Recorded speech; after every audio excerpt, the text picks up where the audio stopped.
Darkness falls across the land. The midnight hour is close at hand. Creatures crawl in search of blood to terrorize your neighborhood. Now pray for the soul of this explorer. It's time for 31 days of horror. Keeping your eyes on the wall. I'm your private dancer. Dancer for money. Do what you want me to do. I'm your private dancer.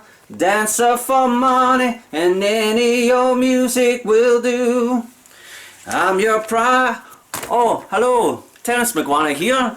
Welcome back to the 31 Days of Horror, and today we're going to look at Sound of Violence from 2021. Now, you probably know by now that I turn my nose up at most modern horror films. I'm a bit of an inverted snob, to be honest, right? I'm not correct, okay? You can't just say that all the best horror movies have already been made. That is just pure ignorance, right? And I'm an ignoramus, right? I admit that there are some really good horror films out there. I'm just too afraid to waste my time, waste 2 hours of my life sitting through absolute garbage, right? It's the clock is ticking. I'm gonna be dead soon, but Sound of Violence is a really decent horror film, and I recommend you check it out.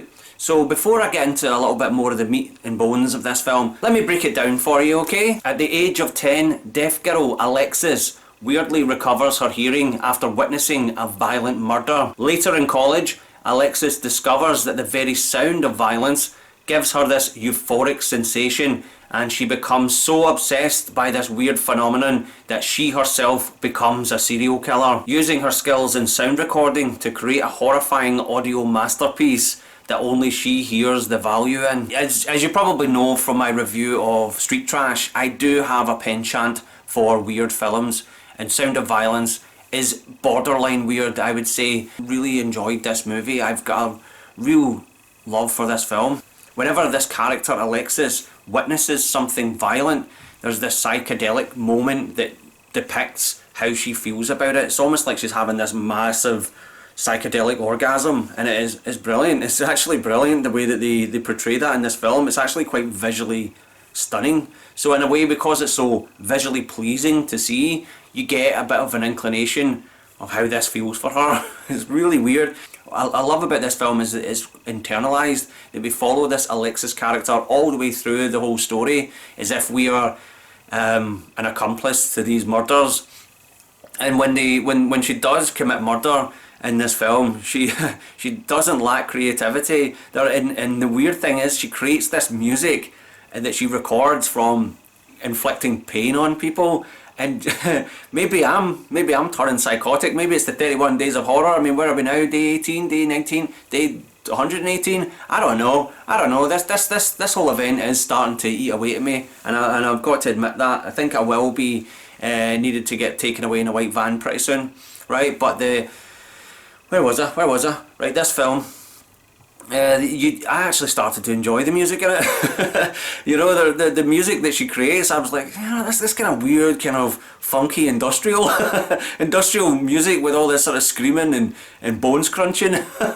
Whoa, maybe I think I'm losing my marbles. For a low budget horror film that pretty much went unnoticed, I think it played at a few film festivals and then went straight to streaming in early 2021. But I don't hear anybody talking about it, which is a real shame, because I think there is a lot of value to this one. And probably one of the best things about it is Jasmine Savoy Brown. This actress, Jasmine Savoy Brown, who I looked up and I can see that she's quite relatively new in the movie business, and she's going to show up in the new Scream movie. What is it, Scream 12 or whatever? I've lost count. But she's going to turn up in that. I just hope she's just not cannon fodder for the Ghostface character. You know, that's the thing about slasher films. It's like, oh yeah, I've got this part in a slasher film. It's like, yeah, you're going to be dead in the first 10 minutes. I remember when Kelly Rowlands from Destiny's Child got the part in Freddy vs Jason. I was like, oh, I wonder if she'll make it to the end. You know, that's the thing. You get cast in these films. Are you going to live or are you going to die? I hope she lives, because this actor is really good, and I hope she's going places. Jasmine Savoy Brown, she's really perfect in this leading role, and she does, you still empathise with her in a really strange way. I think because she had this trauma, and for some weird reason, she could start hearing again, right? Which is really weird, right? That's very weird. But you feel empathy for this character. It's really weird why the film... I don't understand how I feel empathy for this character. I still haven't really figured it out. Why I don't want any harm to come to her. Even though she's a violent killer. She kills people in absolute cold blood in this film. That's the thing that I'd probably say would go against it, is some of the kills in this film make no logical sense. If you approach this film thinking you're going to get a gripping crime thriller where there's going to be a murder mystery, there's going to be intrigue or anything like that, there isn't at all. It's almost like a fever dream.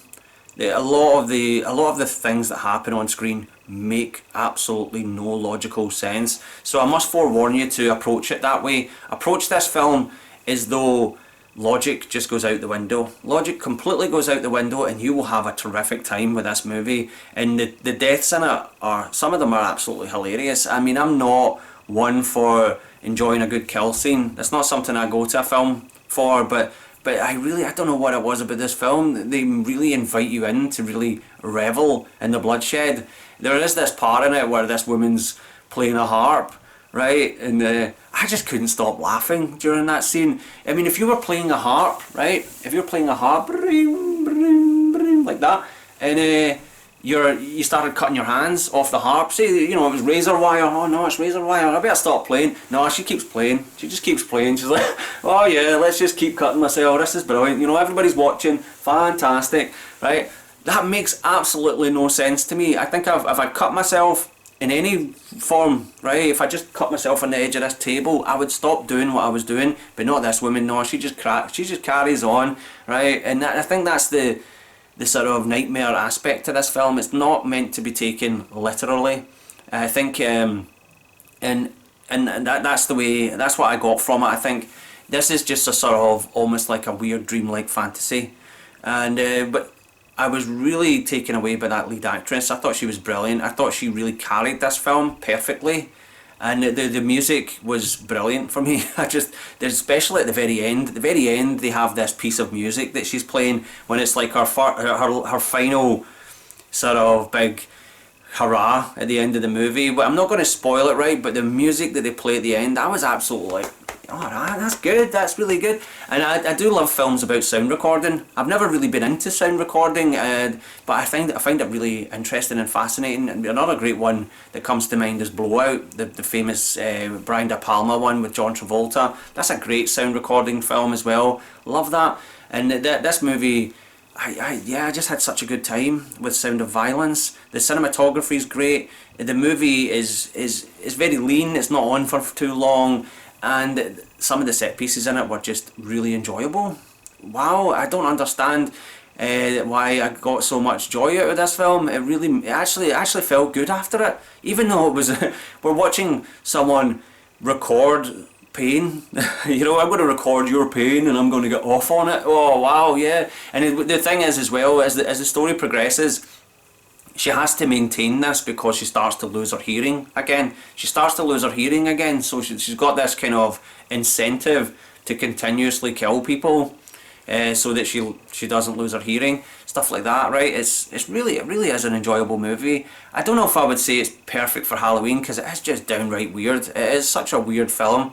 Now thank you for watching this video. If you liked the video, hit the like button. If you want to subscribe to the channel, hit the subscription button. And stay tuned tomorrow where I'll have another horror movie. And this one's going to be extra special, okay? I promise.